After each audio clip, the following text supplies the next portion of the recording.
আসসালামু আলাইকুম। আজকের ভিডিওতে আমরা দেখব কিভাবে একটা ফাইলের কনটেন্টকে আমরা রিড করতে পারি এবং একটা ফাইলে কিভাবে কনটেন্ট সেভ করতে পারি, যে ফাইলটা আমাদের ডিস্কে অলওয়েজ থাকবে। তাহলে চলুন শুরু করা যাক।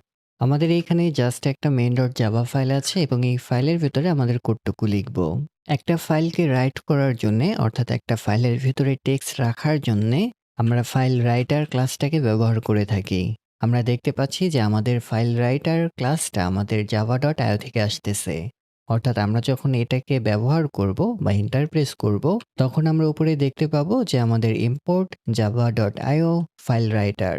এর মানে হচ্ছে আমাদের java.io থেকে আমাদের ফাইল রাইটার ক্লাসটা ইম্পোর্ট নিয়েছে। এখন আমরা ফাইল রাইটারের একটা অবজেক্ট ক্রিয়েট করব। আমরা এর নাম দিতে পারি যে রাইটার, এবং একটা অবজেক্ট ক্রিয়েট করার জন্য আমরা নিউ ফাইল রাইটার। আমাদের ফাইল রাইটার কনস্ট্রাক্টরে আমাদের ফাইলের পাথটা পাস করা লাগবে। আমরা যদি এখানে জাস্ট output.txt লিখি, তাহলে এটা আমাদের output.txt ফাইলে সেভ হবে। যেখানে আমাদের main.java ফাইলটা আছে, ঠিক সেইখানেই আমাদের output.txt ফাইলটা জেনারেট হবে। কিন্তু এরপরেও কিন্তু আমরা একটা এরর দেখতে পাচ্ছি, unhandled exception type of IO exception.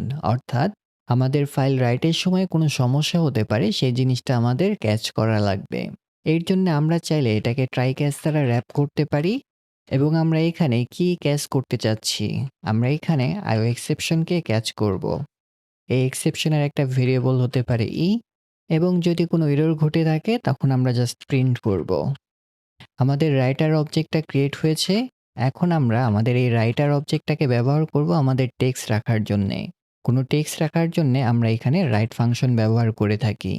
আমরা দেখতে পাচ্ছি যে আমাদের রাইট ফাংশনটা ইন্টিজার গ্রহণ করতে পারবে এবং সে ভয়েড রিটার্ন করে, স্ট্রিং গ্রহণ করতে পারবে, চারের অ্যারে গ্রহণ করতে পারবে, স্ট্রিং গ্রহণ করতে পারবে, অফসেট এবং লেন্থ গ্রহণ করতে পারবে। আমাদের এইখানে যে এতগুলো ফাংশন এবং এক একটার প্যারামিটার এক এক রকম, এটাকে কি বলে থাকি সেটা মনে আছে? এটাকে আমরা পলিমরফিজম বলে থাকি। যদি ভুলে গিয়ে থাকি তাহলে আমি সাজেস্ট করব পলিমরফিজমের ভিডিওটা দেখার জন্যে। সো আমরা আমাদের রাইট ফাংশনটাকে কল করব এবং আমাদের এই output.txt তে যে টেক্সট রাখতে চাই সেই জিনিসটা এখানে লিখব। এরপর অবশ্যই আমরা রাইটারটাকে ক্লোজ করব। এখন যদি আমরা এটাকে সেভ করে রান করি, প্রথমে আমি দেখিয়ে দিচ্ছি যে আমাদের এখানে কিন্তু কোনো output.txt নেই। এখন আমরা যখন আমাদের মেইন ফাইলটাকে রান করব, তখন আমরা দেখতে পাবো যে আমাদের output.txt ফাইলটা জেনারেট হয়েছে। আমরা চাইলে এর ভেতরে কি কন্টেন্ট আছে সেটাও দেখতে পারি। দেখতে পাচ্ছি আমাদের output.txt ফাইলে this is our first input এই জিনিসটা আছে। আমরা চাইলে আমাদের ফোল্ডারটাকে ওপেন করতে পারি এবং এখানে দেখতে পাবো আমাদের output.txt তে ঠিক সেম টেক্সটটাই আছে যেটা আমরা আমাদের main.java রাইটারে পাস করেছিলাম। এখন যদি আমরা আমাদের ফার্স্টকে চেঞ্জ করে এখানে সেকেন্ড দেই, কারণ এটা হবে আমাদের সেকেন্ড ইনপুট, এটাকে সেভ করে যদি আবার রান করি এবং এর ভেতরে কি টেক্সট আছে সেটা আমরা দেখতে পারি, তাহলে আমরা দেখতে পাচ্ছি যে আমাদের এখানে শুধুমাত্র this is our second input আছে। কিন্তু আমরা প্রথমে এখানে ফার্স্ট ইনপুট লিখেছিলাম, এরপর আমরা সেকেন্ড ইনপুট লিখেছি। আমরা আমাদের টেক্সট ফাইলটাকে চেক করতে পারি, দেখতে পাচ্ছি যে আমাদের পূর্বের যে লেখাটা ছিল সেটা রিপ্লেসড হয়ে আমাদের সেকেন্ড ইনপুট এখানে চলে এসেছে। কিন্তু আমরা চাচ্ছি যে আমাদের প্রথম লেখাটাও থাকবে, এরপর আমাদের যে সেকেন্ড ইনপুট আছে এটা অ্যাপেন্ড হবে। এটা আমরা কিভাবে হ্যান্ডেল করতে পারি? আমরা যদি আমাদের main.java ফাইলে ব্যাক করি এবং আমাদের ফাইল রাইটারটাকে চেক দেই, এখানে যখন আমরা আমাদের সোর্সে যাব তখন আমরা দেখতে পাচ্ছি এর ভেতরে কতগুলো কনস্ট্রাক্টর আছে।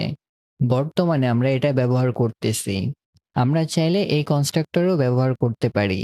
আমরা যখন সেকেন্ড একটা বুলিয়ান আর্গুমেন্ট পাস করব, তখন কিন্তু আমাদের সে এই কনস্ট্রাক্টরটা ব্যবহার করবে। এর বাইরেও আমাদের আরো অনেক কনস্ট্রাক্টর আছে, দেখতে পাচ্ছি এটা হচ্ছে আমাদের ফাইল গ্রহণ করে, এরপর আমাদের ফাইল গ্রহণ করে উইথ অ্যাপেন্ড। কিন্তু আমরা এই দুইটা বিষয়ে আগাচ্ছি না। তাহলে চলুন আমরা একটা বুলিয়ান ফ্ল্যাগ পাস করি। আমরা যেহেতু এটাকে অ্যাপেন্ড করতে চাই, এর কারণে আমরা এখানে ট্রু লিখব। এখন যদি আমরা এখানে সেকেন্ডের পরিবর্তে থার্ড লিখি এবং এই জিনিসটাকে আবার রান করি এবং আমরা যদি আমাদের টেক্সট ফাইলটাকে আবার চেক দেই, তখন আমরা দেখতে পাচ্ছি যে আমাদের ইনপুট কিন্তু একদমই পাশাপাশি শো করতেছে। কিন্তু আমরা যদি চাই যে এটা নিচের লাইনে চলে আসবে, সেটা কিভাবে হ্যান্ডেল করব? এটাকে আমরা প্রথমে সেভ করে নিচ্ছি এবং যেহেতু আমরা চাচ্ছি যে আমাদের অ্যানাদার ইনপুট হবে নিচের একটা লাইনে, তাহলে আমরা প্রথমে একটা ব্যাকস্ল্যাশ এন দিব। এটাকে সেভ করে যদি আবার আমরা রান করি এবং আমরা এখানে এই আউটপুটটাকে দেখতে পারি। তখন আমরা দেখতে পাবো যে এখানে ২ টা লাইন নিয়েছে। কারণ আমার অলরেডি একটা নিউ লাইন ছিল। আমরা যদি আবার এখানে চেঞ্জ করে এটাকে রান করি, তাহলে আমরা দেখতে পাবো যে আমাদের নতুন ইনপুটটা ঠিক নিচের লাইনেই চলে এসেছে। আমি যদি একটু কুইক রিক্যাপ করি, কোনো একটা ফাইলকে রাইট করার জন্যে আমরা ফাইল রাইটার ক্লাসটাকে ব্যবহার করে থাকি। এটাকে যখন আমরা ব্যবহার করব তখন আমাদের ফাইল রাইটার ক্লাসটা উপরে ইম্পোর্ট নিবে এবং আমরা ফাইল রাইটারের একটা অবজেক্ট ক্রিয়েট করব এবং আমাদের ফাইল রাইটার ২ টা আর্গুমেন্ট গ্রহণ করতে পারে। এর প্রথম আর্গুমেন্টটা হচ্ছে আমাদের ফাইল পাথ। আমরা যদি এখানে সিম্পলি জাস্ট আমাদের output.txt লিখি তাহলে এটা আমাদের রিলেটিভ পাথে অর্থাৎ আমাদের যেখানে main.java ফাইল আছে সেইখানে আমাদের এই ফাইলটা ক্রিয়েট হবে। যদি আমাদের এই ফাইলটা অলরেডি এক্সিস্ট থাকে তাহলে সেই ফাইলটা রিপ্লেস করে দেবে। আমরা যদি চাই যে আমাদের ফাইলের টেক্সটগুলো থাকবে এর পরে আমাদের নতুন কন্টেন্টগুলো অ্যাড হবে, তখন আমরা সেকেন্ড আর্গুমেন্টে ট্রু লিখব। এরপর আমাদের রাইটার অবজেক্টটাকে ব্যবহার করে আমরা রাইট ফাংশনটাকে কল করব এবং এর ভেতর আমরা যা রাখতে চাই সেই জিনিসটা লিখব। আমরা যদি চাই যে আমাদের এই ইনপুটটা নিচের লাইনে চলে যাবে তখন আমরা \n ব্যবহার করব। এরপর অবশ্যই আমরা ফাইলটাকে ক্লোজ করব। আমাদের এই পুরো কোডটুকুকে আমরা ট্রাই ক্যাচ দ্বারা র‍্যাপ করেছি। কারণ আমাদের ফাইল রাইটের ক্ষেত্রে একটা IO এক্সেপশন হতে পারে, সেই জিনিসটাকে আমরা এখানে ক্যাচ করলাম এবং যদি কোনো এক্সেপশন ঘটে তখন এই জিনিসটা এখানে প্রিন্ট করবে। আমরা এখন রিলেটিভ পাথের পরিবর্তে একটা ফুল পাথ প্রোভাইড করব। অর্থাৎ আমি যদি এখানে আমার পাথটাকে চেক দেই, এটা হচ্ছে আমাদের ফুল পাথ। এইটুকু আমি কপি করে নিচ্ছি এবং এর উপরে আমি একটা পাথ লিখব এবং স্ট্রিং কোটের ভেতরে এটাকে রেখে দেব এবং আমাদের ফাইল নামটাকেও পাস করা লাগবে। আমি এখানে ফাইল নাম দিতে পারি যা আমাদের node.txt এবং অবশ্যই সেমিকোলন দ্বারা শেষ করব এবং আমাদের এইখানে আউটপুটের পরিবর্তে আমাদের এই ফুল পাথটাকে প্রোভাইড করব এবং আমরা এখানে কতগুলো টেক্সট রাখতে পারি। এখন যদি আমার এই ফাইলটাকে রান করি এবং আমরা আমাদের ফাইলটাকে চেক দেই তাহলে দেখতে পাবো একটা node.txt চলে এসেছে। আমরা এই ফাইলটাকে ওপেন করি, আমাদের এই টেক্সটটা এখানে শো করতেছে। এখন আমরা একটা ইনকারেক্ট পাথ দিতে পারি। এখানে কোড আছে, এরপর আমি জাস্ট একটা ডট দিব। এটা কিন্তু আমাদের ইনভ্যালিড পাথ। আমি যদি এটাকে সেভ করে রান করি তাহলে আমরা দেখতে পাচ্ছি যে আমাদের IO এক্সেপশনটা চলে এসেছে, যে আমাদের এই ধরনের কোনো পাথই নেই। আমরা যদি কোনো একটা ফাইলকে রিড করতে চাই তখন কিন্তু আমাদের হাতে কতগুলো অপশন আছে। এখন আমরা ফাইলকে রিড করব। ফাইলকে রিড করার জন্য আমরা ফাইল রিডার ক্লাসটা ব্যবহার করে থাকি। আমরা উপরে দেখতে পাবো যে আমাদের ফাইল রিডার ক্লাসটা ইম্পোর্ট নিয়েছে। আমরা একটা অবজেক্ট ক্রিয়েট করতে পারি। আমরা দেখতে পাচ্ছি যে আমাদের ফাইল রিডারটা আমাদের ফাইল নেম নিতে পারে এবং আবার ফাইলও নিতে পারে। এটা আমাদের কতগুলো কনস্ট্রাক্টর প্রোভাইড করেছে। আমরা সোজা আমাদের ফাইল পাথটাকে পাস করব। অর্থাৎ আমাদের যে নোডটা ছিল আমরা রিলেটিভ পাথ পাস করতে পারি node.txt এবং আমাদের ফাইলের টেক্সটগুলোকে গেট করার জন্য আমাদের রিডার অবজেক্ট .read ফাংশনটাকে ব্যবহার করব এবং আমরা চাইলে এটাকে প্রিন্টও করতে পারি এবং অবশ্যই এটাকে আমরা ক্লোজ করে দেব। এখন যদি আমরা এটাকে রান করি তাহলে দেখতে পাচ্ছি 10 চলে এসেছে, কারণ আমাদের ফাইল রিডারটা সবসময় ইন্টিজার রিটার্ন করে থাকে। আমরা যদি আমাদের নোটটাকে চেক দেই তাহলে দেখতে পাচ্ছি যে এখানে শুধুমাত্র একটা নিউ লাইন আছে, এর কারণে সেখানে আমরা 10 দেখতে পাচ্ছি। আমরা যদি চাই যে আমাদের টেক্সট দেখব, এখানে আমরা 4 দিয়ে এটাকে টাইপকাস্ট করতে পারি। এটাকে যদি আমি সেভ করি এবং আবার রান করি তাহলে আমরা এখানে ব্ল্যাঙ্ক দেখতে পাচ্ছি, কারণ আমাদের প্রথম লাইনে কিছুই ছিল না। আমি এই প্রথম লাইনটাকে ক্লিন করে দিচ্ছি এবং আবার আমাদের জাভা ফাইলটাকে রান করতেছি, তাহলে শুধুমাত্র টি চলে আসতেছে, অর্থাৎ আমাদের ফার্স্ট ক্যারেক্টারটা শো করতেছে। আমরা যদি চাই যে পুরো ফাইলটাকে রিড করব, আমরা চাইলে এটাকে হোয়াইল লুপ দ্বারা র‍্যাপ করতে পারি।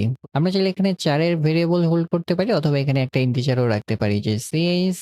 এরপর আমরা আমাদের হোয়াইল লুপটাকে লিখব এবং এইখানে আমাদের chটাকে গেট করব, দেন আমরা reader.breadth। কিন্তু আমাদের এই হোয়াইল লুপটা কতক্ষণ চলবে? যতক্ষণ না আমাদের ভ্যালুটা নাল হয়। সেক্ষেত্রে আমরা -1 দিতে পারি এবং আমাদের রিডারের পরিবর্তে আমরা এখানে ch লিখব।